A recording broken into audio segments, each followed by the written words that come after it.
goal is to stop child sexual abuse before it starts. Here are some tips you can use to protect your children.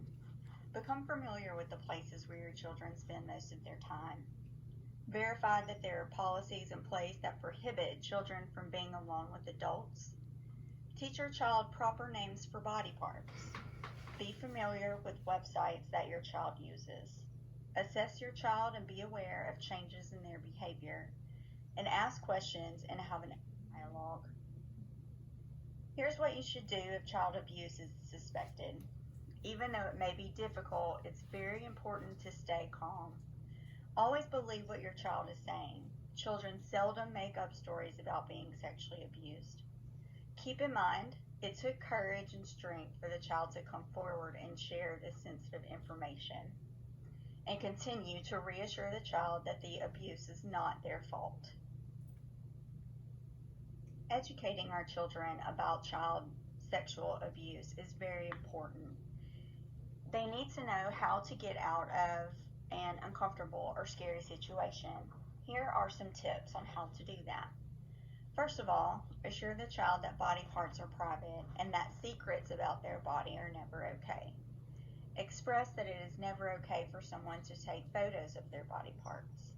Assist the children in learning how to set boundaries, and remind the child that these rules apply to grown-ups as well.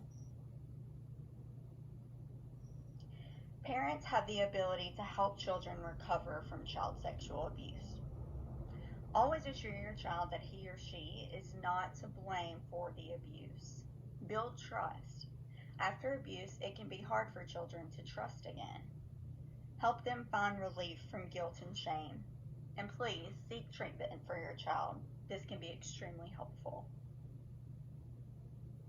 Here we have listed some resources for both childhood sexual abuse prevention as well as resources for survivors. You can see those listed out here.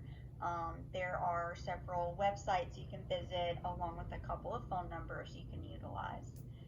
Also, please remember that therapy and other psychological interventions are really important when it comes to dealing with childhood sexual abuse for both the survivors and family members.